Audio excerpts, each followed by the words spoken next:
Господин Андоновски, благодарам што сте дел од Агенда 35.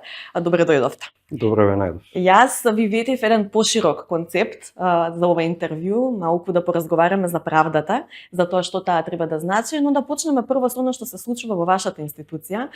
Веста дека поранешниот народен правобранител бил вплеткан во шемите за кои што зборував во најавата, одекна во јавност, иако и претходно имаше некои скандали, интересни сознанија за поврзани со начинот на неговата работа, но сепак ова дојде во време кога довербата во правдата и онака е многу нарушена. Многумина вие бевте гласен за оваа афера, давате интервјуа, тука сте во јавноста присутен, некои ви забележаа дека зошто претходно не сте поентирали или не сте посочиле на ваквите злоупотреби, но ние кои што ја следиме и вашата работа и самата институција знаеме дека ова не е од вчера и дека вакви случаи имаше и претходно. Што се случува во канцеларијата на Народниот правобранител? Па добро, видете, ќе се водам од правната максима никој не е виновен додека не се докаже спротивното, затоа што сметам дека би било честно и коректно секој без оглед на својата општествена положба да има можност пред правосудните органи да си ја докаже својата невиност. Дали и што ќе се докаже останува на јавното обвинителство и на судот да констатира. Инаку не можам да се согласам со тој коментар. Дали не сум говорил на оваа тема и во минатото, уште пред повеќе години, веројатно 4-5 години, ја имам и известено и јавноста за одредени состојби. Мислам дека и амбасадите, ако не се лажам. Точно, и амбасадите беа известени, и после кое што се создаде одредена општествена клима, па се коригираше односот на тогашниот народен правобранител Иџет Мемети. Колку што ми е познато, и антикорупцијска комисија за господин Мемети има водено одредени постапки. Не располагам со информација по однос на тоа каков бил текот или исходот од тие постапки, тоа може би најдобро ќе треба да одговори антикорупцијската комисија. Неофицијално имало и други некои предистражни дејствија во јавното обвинителство низ минатиот период, меѓутоа чаршиски се говори дека постапувањето на должност член на Советот на јавни обвинители, овие постапки биле пригушени. Можеме да предпоставиме кој бил начинот за тоа да се случи. Би шпекулирал само по однос на тоа, меѓутоа тоа сепак нешто времето ќе треба да Ајде да не шпекулираме, мене ме интересира начинот на кој што вие сте работеле долги години со него, колку тоа влијаело, неговиот профил, влијаел врз квалитетот на услуги што граѓаните ги добивале, заштитата која што граѓаните ја добивале од канцеларијата. Па има влијаено затоа што доколку добро се присетам, на временскиот период кога нашите односи беа спротиставени, најголем дел од вработените во институцијата Народен правобранител застанаа целосно на моја страна. И сум им навистина искрено благодарен за таквиот однос. Зошто не заради тоа што застанаа позади мене како заменик Народен правобранител, туку застанаа на страната на вистината. Од негова страна во тоа време беше побарано да действувам спротивно на моите убедувања и спротивно на правните прописи, нешто што не го прифатив, обстанав на таа позиција и можам да кажам дека за конкретниот случај во кој што трпев притисок и закани од страна. Тоа е за тој министер кој што го споменавте неодамна, така? Да. Значи станува за кој министер станува збор? Министер во претходната влада, сепак не би откривал затоа што не сум сигурен дали целата постапка е завршена. Да. Беше побарано од мене да го променам речникот, односно да го избришам зборот противзаконски постапува. Но знам дека со Дали само мала интервенција, дали за истиот министер има и други? Не би знаел да одговорам. Не би знаел да одговорам. Значи, зборувате за вашиот конкретен случај, значи бараше да тогашниот народен правобранител да извршам корекција на еден документ, нешто што не го прифатив, значи го одбив. Кој термин го предложи наместо? Јас му предложив на тогашниот правобранител да го земе предметот да го работи и нека напише што мисли дека треба, со тоа што јас нема да го оставам тоа така. Нормално не прифати такво дејство, очекуваше дека јас ќе го спроведам неговото. Значи да го заложите собствениот интегритет, Да, нешто што не би го направил, значи ни под разум, без оглед дали тогаш бил Мемети, денеска е нас резервирали, каде и да сум, на кое работно место, принципиелно, оние што ме познаваат, знаат дека не потпаѓам под такви притисоци. Од кога одбив, настана таа голгота, мои проблеми, значи обид да ми се одземат законските надлежности, после што нели јавно реагирав и спласна таа бура, затоа што не очекуваше господин Мети дека ќе најде на таков одбор. Особено и на поддршка од колегите, како што И на поддршка од колегите, Веројатно и тоа. да, и тоа мислам дека дополнително влијаеше и фактот што низа медиуми редовно известуваа за таа состојба, но имаш исто така и реакции од меѓународната заедница. Дали жалам по однос на тоа како сум постапил? Не, исто би постапил и сега. И одговорно стојам на тоа дека се уште во државата постојат и во правосудниот сектор луѓе кои што имаат интегритет, кои што лично ги познаваме, меѓутоа треба да им се даде реална можност и шанса да го сработат она кое што го работат. Со помош на тој документ кој што беше изработен од моја страна, даден на странките во нашето предметно постапување, странките успеа преку судски пат да докажат дека е направена известна злоупотреба и да ги добијат судските случаи.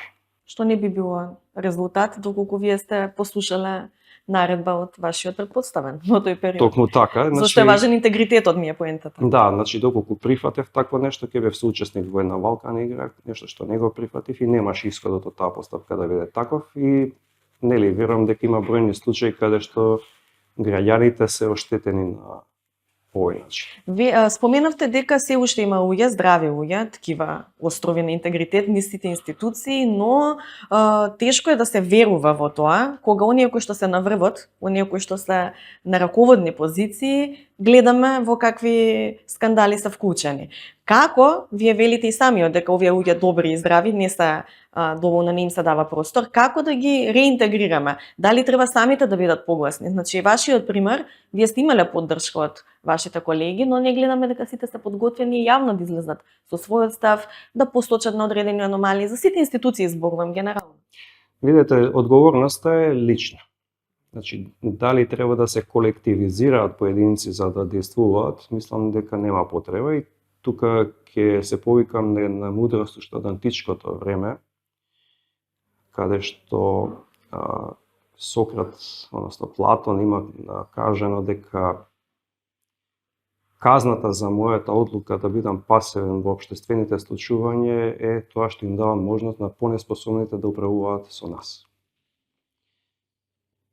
Доколку сите молчиме и бидеме пасивни, не сакаме да промениме нешто, тогаш немаме ни право да повикуваме на одговорност, односно немаме право да реагираме за тоа што состојбата е таква како што е. Доколку во секоја институција се најде барем по еден човек кој што би бил одговорен и професионален, а такви ги има како што кажавме, и тие бидат гласни, тогаш верувам дека секојдневието на одговорните лица во институцијата ќе го направиме малку поразлично од она што до сега сме навикнале да биде. Споменав и во најавата дека особено тешко паѓа и за довербата на граѓаните ни, за целокупната општествена атмосфера, кога гледаме луѓе кои што треба да го штитат јавниот интерес, а тие самите се вплеткани во некакви злоупотреби. Зошто мислите дека токму во оваа област, правосудство, еве и во вашата професија, како тука луѓето со интегритет потпаѓаат под притисоци, под тие искушенија да се влезе во тие шеми? Дали се секогаш само парите или има тука трговија со влијание, услуги? Поверојатно комбинација од повеќе фактори, што е паричен интерес, што е влијание со интереси, со моќ и така натаму.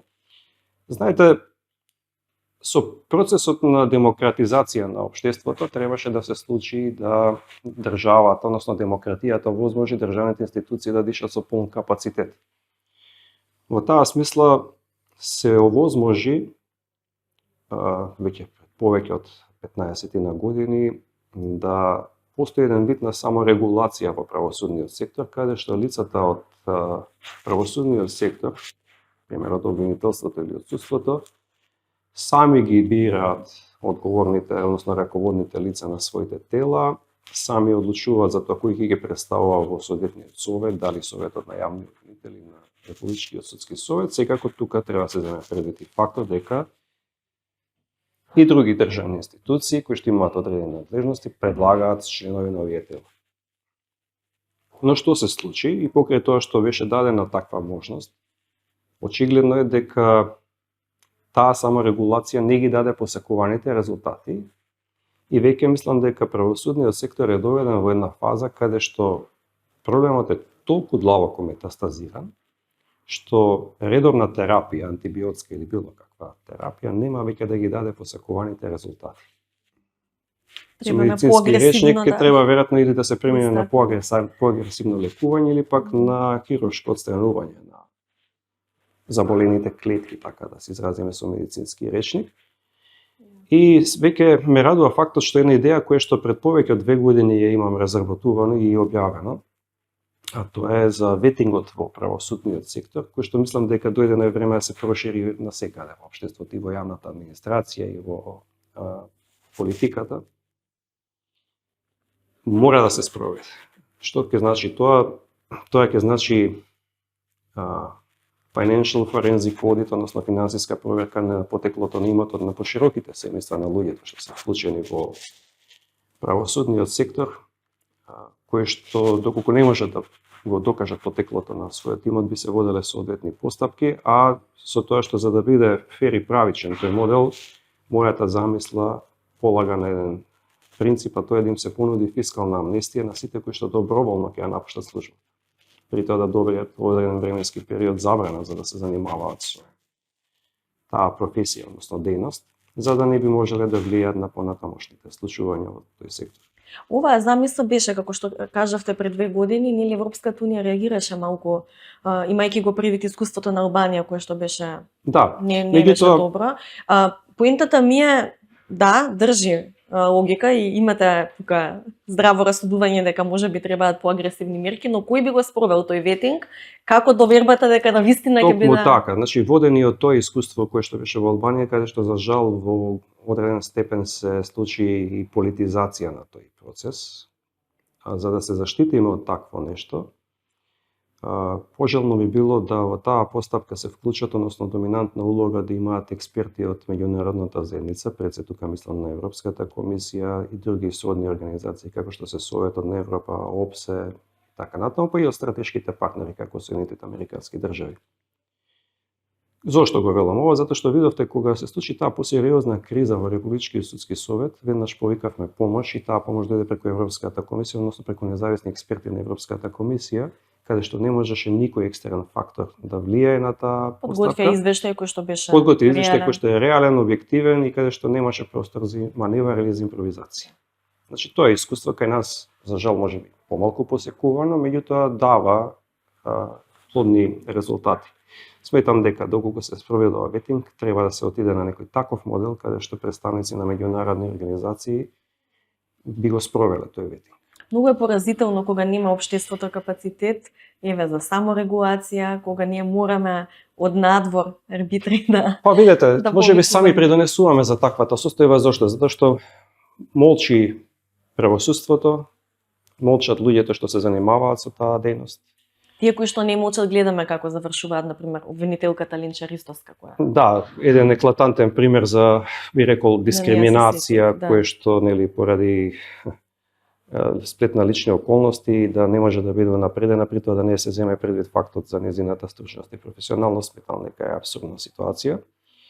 Понатаму придонесуваме на тој начин што и академската јавност молчи на истава тема. Ние ги занемеруваме и објективните случувања кои што ги имаме во академската јавност, а тоа е дека енормно е намален интересот кај младите за студирање на правни студии, па така на годишно ниво на државните универзитети во Република Македонија ние немаме ниту 300 студенти кои што студираат на правни студии, што е сметам дека е поразително, затоа што ако се земе предвид тука и одливот на кадар кој што не се случува за време на студиите или по завршувањето на студиите, ако се земе предвид фактот дека добар дел од тие студенти не ги ни завршуваат студиите, ние ќе се доведеме во ситуација за да 10 години од сега немаме доволно кадар кој ќе работи во администрација, кој ќе работи во правосудниот сектор. Тоа ќе биде наистина сериозен проблем. Значи тука имаме еден, така како што кажав, хроничен проблем кој што веќе не може да се лекува со општа терапија. Тука би додал и фактот дека намалената доверба, онаа рекордно ниска доверба, која што шпекулативно доаѓа и до 2-3% Што е на јавноста, рапна маргинина. што веројатно Статистичка грешка. Да, значи навистина треба да го поттикне општеството и главните чинители да сериозно се замислат за тоа до кога оваа состојба можеме да ја толерираме. Една од причините зашто и младите луѓе исто така се заминуваат, тоа е принципот на правна недоверба. Видете, во мои раце во последниве година дена има доедено низа пресуди кои што би рекол дека се скандалозни, кои што би искористил оваа можност да споделам со јавноста. Например, Врховниот суд неодамна има донесена пресуда во која што одзема приватна собственост, која што не е стегната по пат на кривично дело, и замислете ја доделува на Агенцијата за управување со општествен имот, која што не постои од 2006 година. Што се случува де факто со имотов? Кој го менаџира? Запишен е во Агенцијата за катастар на Република Македонија и експресно е распродаден. Што исто така значи создава сомнеш кому, да. за коруптивно дејствување. Понатаму имате случај каде што Не, тоа ми беше прашање, не констатација. Дали знаеме кому е продаден? Па да, меѓутоа сепак не би да не откриваме детали. Да, понос на детали тоа, да. Понатаму имате случаи каде што лице кое што му е повредено правото на собственост, узурпиран дел од имотот, пробиен пат, срушена ограда, судот го ослободува тужениот, кој што евидентно и корисник на тој пат, затоа што лицето не управувало со багерот што го пробило пат. И мноштво на вакви случаи, кои што кога ќе ги видите ве доведуваат во ситуација на тоа да се срамите од поединци во професијата, и најеклатантен пример кој што ви сакал исто така да го споделам, а тоа е каде што во еден граѓански спор помеѓу два субјекти, судија, кој што мислам дека и во меѓувреме беше напреден, има донесена пресуда во која што се повикува на решение на Уставен суд на Србија со образложение дека постои сличност помеѓу правните системи на двете држави. 30 и нешто години после независност. Во нормални држави, значи би следала експресна реакција од страна на судскиот суд. Да. За жал, кога зборуваме за саморегулација. Кај нас не само што нема таков ишод, туку имаме случаи каде што поединци од и се напредени. Да.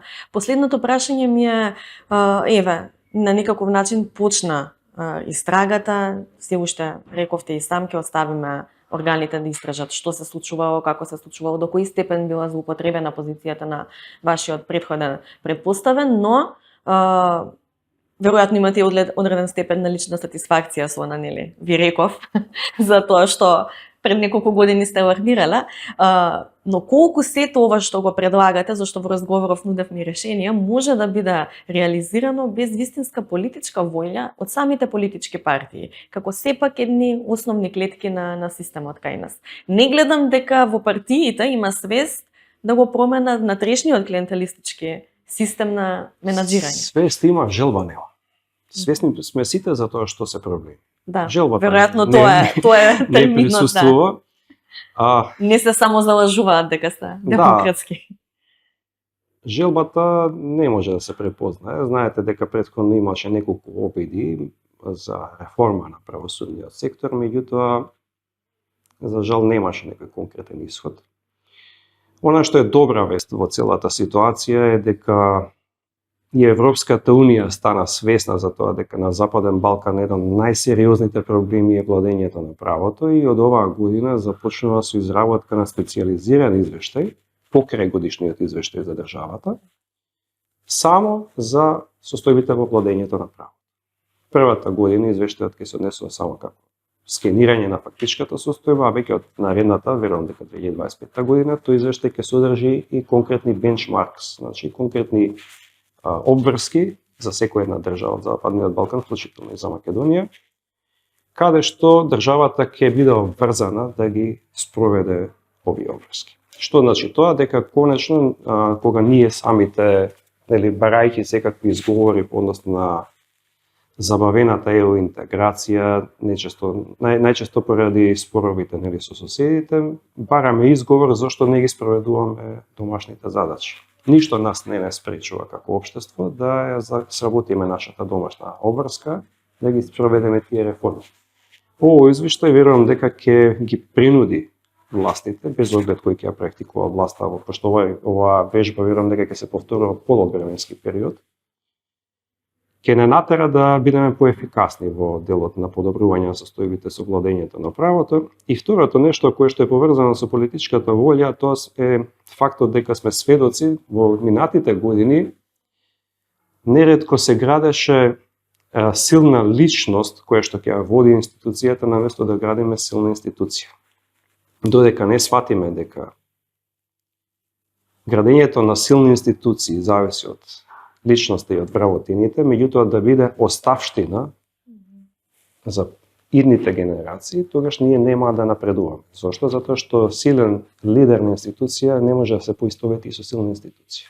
Така, утре ќе го нема, пропаѓа институцијата. Ви благодарам многу за разговорот, ќе биде интересно да се следи и промената, и веќе имаме нова власт, нов министр за правда, така што ќе видиме што ќе се случува, но особено овој извештај што го споменавте, тука веројатно ќе има и некаква динамика. Благодарам уште еднаш за интервјута. Благодарам за разговорот исто.